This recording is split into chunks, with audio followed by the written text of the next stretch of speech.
வணக்கம். தினமலர்.com மாலை 4 மணி செய்திகள். முக்கிய நிகழ்வுகள். ஆயுதங்களை சுமந்து செல்லும் அக்னி 5 ஏவுகணை இரண்டாவது முறையாக இந்தியாவின் சோதனை வெற்றி. ஓடும் காரில் கல்லூரி மாணவி பலாத்காரம். 6 பேர் கும்பலின் வெறிச்செயலால் உத்தரப்பிரதேசத்தில் பரபரப்பு. பேருந்து நிலையம் மற்றும் விரைவு பஸ்களில் 10 ரூபாய்க்கு குடிநீர். தமிழக அரசின் விற்பனை துவக்கம். விரிவான செய்திகள். அணு ஆயுதங்களை சுமந்து செல்லும் அக்னி 5 ஏவுகணையை இரண்டாவது முறையாக இந்தியா வெற்றிகரமாக பரிசோதித்துள்ளது. ராணுவ ஆராய்ச்சி மற்றும் மேம்பாட்டுக் கழகம் உருவாக்கியுள்ள அக்னி 5 எனும் கண்டம் விட்டு கண்டம் தாண்டி சென்று தாக்கக்கூடிய ஏவுகணை ஒடிசா மாநிலத்தில் உள்ள வீலர் தீவிலிருந்து ஞாயிறு காலை 8:50 மணிக்கு ஏவப்பட்டது. இந்திய பெருங்கடலில் 5 கிலோமீட்டர் தூரத்தில் முன்பே நிர்ணயிக்கப்பட்ட இலக்கை அக்னி 5 ஏவுகணை துல்லியமாக தாக்கியதன் மூலம் சோதனை வெற்றிகரமாக நடந்துள்ளதாக ராணுவ ஆராய்ச்சி மேம்பாட்டுக் கழக தலைவர் அவினாஷ் சுந்தர் தெரிவித்தார். 1000 கிலோ எடையுள்ள அணு ஆயுதங்களை சுமந்து செல்லக்கூடிய அக்னி ஏவுகணை ஆசிய கண்டம் மட்டுமின்றி அதையும் தாண்டி சென்று இலக்கை தாக்கக்கூடிய திறன் படைத்தது. 17 மீட்டர் நீளம், 50 டன் எடை கொண்ட அக்னி 5 ஏவுகணை கடந்த ஆண்டு ஏப்ரல் மாதம் 19ஆம் தேதி முதல் முறையாக வெற்றிகரமாக ஏவப்பட்டது. இப்போது இரண்டாவது முறையாக ஏவப்பட்டுள்ள அக்னி 5 ஏவுகணை இன்னும் ஓரிரு ஆண்டுகளில் ராணுவத்தில் சேர்க்கப்பட உள்ளதாகவும் அதற்கு முன்னதாக மேலும் சில முறை சோதிக்கப்பட உள்ளதாகவும் ராணுவ ஆராய்ச்சி மேம்பாட்டுக் கழக விஞ்ஞானிகள் தெரிவித்தனர்.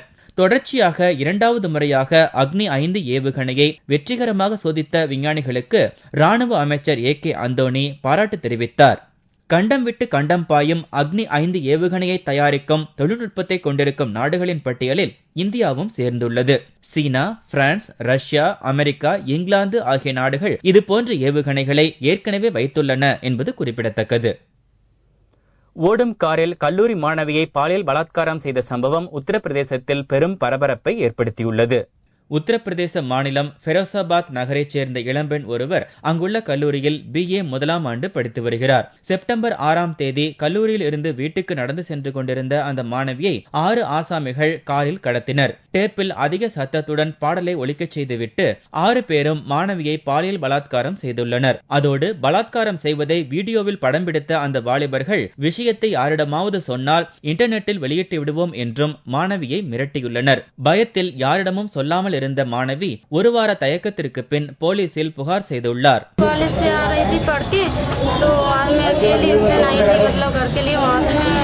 झाड़ी पड़ती कॉलेज वहाँ से पीछे से गाड़ी आई 4 पहिए की, उसमें मुझे डाल के शुगावत की तरफ ले गए थे और बेहोश कर दिया था. कितने लोग थे उसमें? 6 लोग थे. मतलब क्या हुआ सर?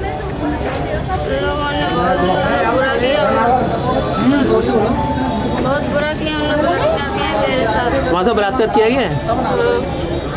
लोगों ने क्या शीट पे बनाई वीडियो और मुझे धमकी दी अगर घर पे गया तो मैं मतलब वीडियो कैसेट में इंटरनेट पर डलवा के सबको दिखाऊंगा, ये बोला था उन लोग. कौन सी क्लास में पढ़ती हो तुम?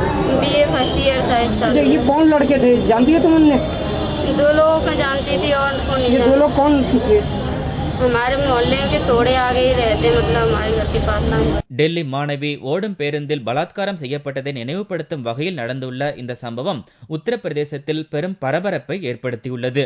மாணவியை மருத்துவ பரிசோதனைக்கு அனுப்பி வைத்த ஃபெரோசாபாத் போலீசார் இது தொடர்பாக வழக்கு பதிவு செய்து 6 ஆசாமிகளையும் தேடி வருகின்றனர். அரசு விரைவு பேருந்துகளில் பயணிக்கும் பயணிகளுக்காக தமிழக அரசின் மலிவு விலை தண்ணீர் பாட்டில் விற்பனை ஞாயிறன்று துவங்கியது. பொதுமக்களுக்கு குறைந்த விலையில் போக்குவரத்து கழகம் மூலம் தமிழகம் முழுவதும் மலிவு விலை குடிநீர் விற்பனை துவக்கப்படும் என்று முதல்வர் ஜெயலலிதா அறிவித்திருந்தார். அதன்படி நாள் ஒன்றுக்கு 3 லட்சம் லிட்டர் குடிநீர் உற்பத்தி செய்யும் தொழிற்சாலை திருவள்ளூர் மாவட்டம் கும்மிடிப்பூண்டியில் நிறுவப்பட்டுள்ளது.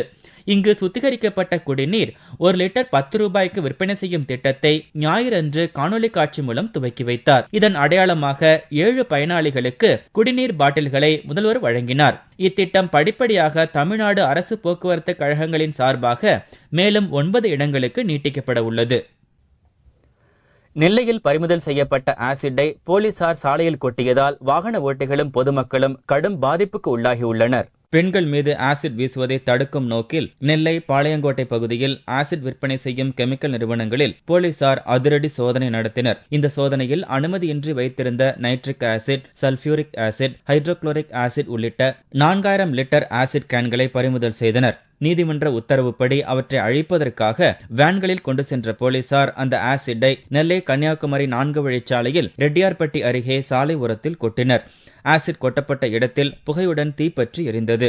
இதனால் அப்பகுதி முழுவதும் சுற்றுச்சூழலை பாதிக்கும் வகையில் மோசமான நெடி வந்ததோடு 4 வழிச்சாலையில் செல்லும் வாகன ஓட்டிகள் கண் எரிச்சல், மூச்சு திணறல், தலை சுற்றல் போன்ற பிரச்சனைகளுக்கு ஆளாயினர். வண்டி ஓட்டிட்டு வந்துட்டு இருக்கும்போது இங்கே ஆசிட் கொட்டிக்கிட்டு இருந்தாங்க.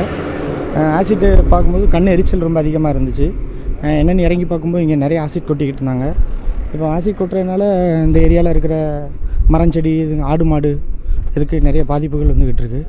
கன்னியாகுமரி திருநெல்வேலி மெயின் ரோட்டில் இந்த மாதிரி ஆசிட் மெயின் ரோட்டில் கொட்டிட்டு இருக்காங்க. வண்டி ஓட்ட கொஞ்சம் இடைஞ்சலாக இருக்கு. கண் எரிச்சல், மூச்சு திணறல் அதிகமாக இருக்கு. 4000 ஆசிட்டை சாலை ஓரத்தில் கொட்டியதால் சுற்றுப்புற சூழலுக்கு கேடு ஏற்பட்டது மட்டுமின்றி அப்பகுதியில் மரம் செடி வளர முடியாத அளவிற்கு பாதிப்பு ஏற்பட்டுள்ளது. வெளிநாடுகளுக்கு கடத்த இருந்த 4 கோடி ரூபாய் மதிப்புள்ள 35 டன் செம்மரக்கட்டைகளை ஆம்பூர் தாசில்தார் பறிமுதல் செய்துள்ளார். வேலூர் மாவட்டம் ஆம்பூர் அருகே உள்ள மின்னூர் கிராமத்தில் சென்னை பெங்களூரு தேசிய நெடுஞ்சாலையில் மனோகரன் என்பவருக்கு சொந்தமான ஷூ கம்பெனி இயங்கி வந்தது. அந்த கம்பெனி மூடப்பட்டதால் மனோகரன் ஆந்திராவை சேர்ந்த நபருக்கு